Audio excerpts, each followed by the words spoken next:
The 5texts are my way of helping you understand different approaches to the literary text and to give you some framework for what's possible for you to do in this course and what's not possible. So let's begin with the first one, the text. This really is the literal text on the page. Both, I'm going to say both it's literal. No, I'm not going to say that. These are the words on the page that directly say what the story is about or what the poem is about. At some level, this is the literal part of the text that should be the easiest to understand, although sometimes it isn't. When we get to subtext, we're getting to something a little more difficult. This is what the text implies, but does not say. And most of the time, the subtext is expressed as silence or absence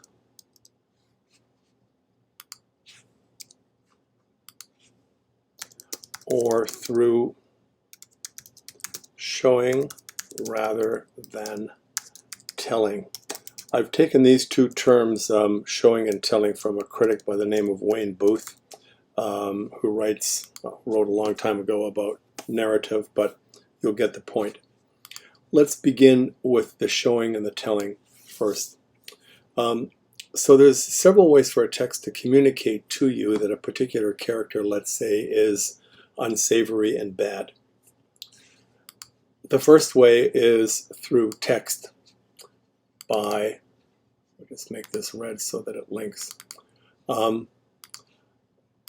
by actually putting the words on the page. This character, John Smith, was a very bad man because he did A, B, C, and D. In that case, it's literal and clear what the text is saying.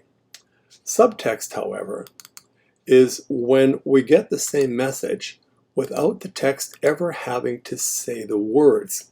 So as we're reading, for example, a piece of fiction, instead of telling us that the character John Smith is an evil, bad, or savage man, the words never say that on the page, but what we do is we watch the character enact certain behaviors, I don't know, harming kittens or something like that, that basically reveal to us in an implicit way that this is not a nice character. So the text never says that directly, but it implies it through actions. This is very important, and it's going to be very important when it comes down to talking about something called deconstruction of a text, where the subtext can actually repeat or reinforce what the text says. In other words, these two, text and subtext, can be in tandem together, or sometimes the subtext can actually disagree or undermine the main points of the text. So that's one sense of subtext. Also, another sense of subtext could be expressed as silence, where characters do not get a voice, where we are not allowed to feel what they are feeling. For example, in fiction, an omniscient narrator will get inside the head of somebody and tell us what they are thinking and feeling. If the internal workings of a character are not shared with us, we don't know what they're feeling, that silence becomes a subtext as well, because it is inferred. And actually, the text may encourage us to speculate what is going on inside that character's head, or may simply ignore it or not perceive it as an issue. So subtext is a little softer. It's things that are hidden and not directly said. It's things that are implied in terms of literal and figurative language. It is more the figurative language than the literal.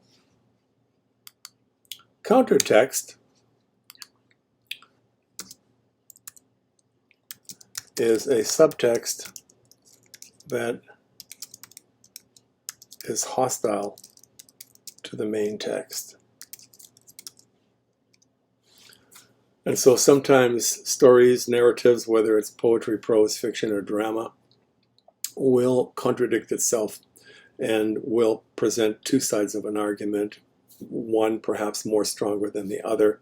But a countertext is a thread, a motif, a theme, a recurring set of images or ideas that undermine the main thesis or argument of the text itself.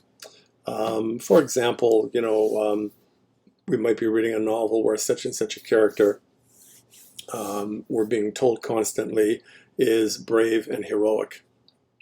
But from time to time, that character may do certain things that imply that he or she is not brave. And so in that process, the countertext undermines the argument of the main text. These are the three that you'll really be working with mostly in this particular course. Context, we're going to leave for now. It's a little harder. This has to do with the surrounding context of the story, of the literary artifact. It could be historical, could be psychological, could be biographical, could be any one of these things that inform a text. Just as a quick example, when Anne Rice wrote The Vampire Lestat, there is a 5 or 6 year old girl in that particular story who has been turned into a vampire some 200 years before, but she's been kind of preserved over time as this 5-year-old. And in an interview, Anne Rice said that when she conceived of that character, she had in mind her 4-year-old daughter who actually in real life had died. And so this is autobiographical. Historical might have to do with the times in which a particular piece of literature was written. During the Great Depression, there were certain common beliefs held by society, that sort of thing. The reason I don't want to get into context is because it is very difficult to prove, except for the case of the Anne Rice example that I gave you, because she actually, in an interview, said those things. Most of the time, the importance of the context is inferred by critics. And the problem with inferences is that they are not fully persuasive. And so for our purposes here and now, we're going to ignore that. Intertextuality, which is the sibling course, the sequential course to this one, deals with the relationship between texts, sometimes in literal and exact ways, and sometimes in softer, more indirect ways.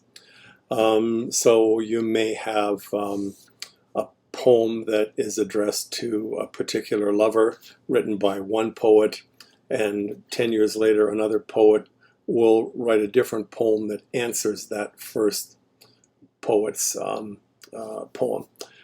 Sometimes writers will, not sometimes, always, any good writer will have read other works in the tradition that he or she is writing in, and will pay homage to them by allusion, by referring to Shakespeare or Milton or other writers who have preceded them. It's particularly true in the Renaissance, when it was considered normal and in fact obligatory to have read your predecessors before you wrote something. So there are allusions. If you know T.S. Eliot's The Wasteland, that poem is filled with allusions to so many other different texts that you actually have to go out and read these other texts as you struggle with Eliot's poem in and of itself. So sometimes the linkages between texts are explicit and obvious and literal, and sometimes they are more subtle and more difficult to notice. And in a lot of cases, intertextuality has to be pointed out by an editor, because a lot of us will miss the reference. If you haven't read the preceding text, you would not be aware that that's a particular allusion. So, for example, might be a reference to a Trojan horse being pulled into the walls of a city. Well, if you haven't read the Iliad, or you don't know anything about the downfall of Troy and the Trojan horse that the Greeks brought in, that allusion would escape you, and that intertextual moment would be lost unless an editor actually tipped you off and told you that's what it was. So there you are. Those are the 5 texts.